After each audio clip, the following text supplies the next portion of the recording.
Hello friends, welcome back to law mania with Manish. आज हम लोग बात करेंगे practical problems of business laws, problem number 6।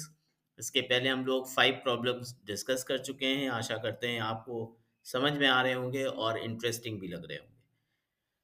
तो सीरीज में हम लोग इंडियन कॉन्ट्रैक्ट एक्ट 1872 में बहुत सारी ऐसी प्रॉब्लम्स होती हैं जो कि आपके क्लैट के एग्ज़ाम में, आपके सीए के एग्ज़ाम में, सीएस के एग्ज़ाम में, सीएमए के एग्ज़ाम में, बहुत अलग-अलग टाइप के एग्ज़ाम्स में, एलएलबी का भी होता है, बहुत एलएलएम के एग्ज़ाम्स होते हैं, उसमें बहुत जगह पे पूछा जाता है।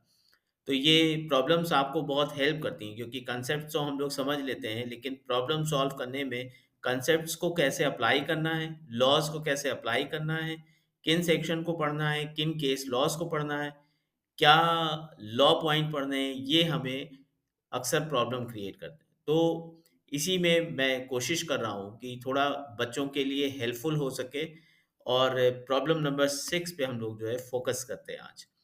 तो प्रॉब्लम नंबर 6 है, A's nephew was missing, he sent his servant B to find the boy.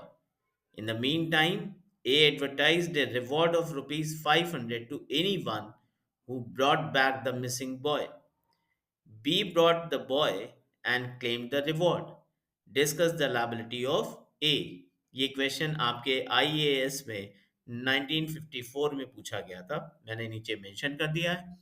तो अभी प्रॉब्लम को थोड़ा सा समझते हैं कि ए का नेफ्यू मिसिंग है और उन्होंने अपने सर्वेंट बी को भेजा कि जाइए बॉय को ढूंढ के लाइए। ठीक। और इन द मीन टाइम उनको लगता है ऐसा कि पता नहीं ये काम ये कर पाएंगे कि नहीं कर पाएंगे, तो उन्होंने क्या किया, सेफर साइट पे एक न्यूज़पेपर में एडवर्टीजमेंट दे दिया और वहां पे लिखा कि जो भी उसको ढूंढ के लाएगा उसको 500 रुपीज रिवॉर्ड दिए जाएंगे। ठीक है। Be brought the boy and claim the reward.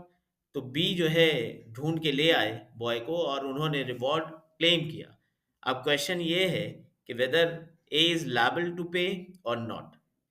तो ये आशा कर रहे हैं आपको प्रॉब्लम समझ में आ गई होगी। अब इसके बाद हम लोग फोकस करते हैं सॉल्यूशन पे। तो सॉल्यूशन पे लिखा हुआ है, सॉरी, सॉल्यूशन पे लिखा है, no, A is not liable to pay rupees 500 to his servant B. The servant can not claim the reward because he has acted without the knowledge of the reward. In actual sense, offer was not communicated to the servant. He had obeyed the instruction of his master, which was given to him before the general offer was advertised in the newspaper. अब question ये है कि इस solution में जो सबसे ज़्यादा important बात है वो ये है कि ये एक जनरल ऑफर था। जो एडवर्टीजमेंट दिया न्यूज़पेपर में वो एक जनरल ऑफर था और आपको पता है कि जनरल ऑफर के केस में क्या होता है, जो भी उन कंडीशंस को फुलफिल करता है दे आर एंटाइटल्ड। ठीक। तो यहाँ पे क्वेश्चन ये है कि ए क्यों नहीं लायबल है। इसलिए नहीं लायबल है कि ए ने जो रिवॉर्ड के बारे में एडवर्टीजमेंट दिया था उसके बारे में सर्वेंट को कोई इंफॉर्मेशन नहीं थी। उसने जो काम किया वो without the knowledge of the reward किया। क्यों? ऑफर उसको कम्युनिकेट हुआ ही नहीं था, ये तो बाद में दिया। ठीक है। तो अब क्वेश्चन ये है कि यहाँ पे ऐसा क्यों हो रहा है। तो आपको इसके लिए आगे रेफरेंस में मैं बताता हूँ कि आपको एक्चुअली पढ़ना क्या है। हम लोग एसेंशियल्स ऑफ ऑफर पढ़ते थे। Essentials of a valid offer पढ़ा है अंडर इंडियन कॉन्ट्रैक्ट एक्ट 1872 में। अगर हमारे आप प्रीवियस वीडियोस देखेंगे तो वहां पे मैंने बहुत अच्छे से एक्सप्लेन किया है। वहां पे लिखा है कि offer must be communicated to the offeree. तो in this particular case offer was not communicated to the servant. Why? Because it was made later on.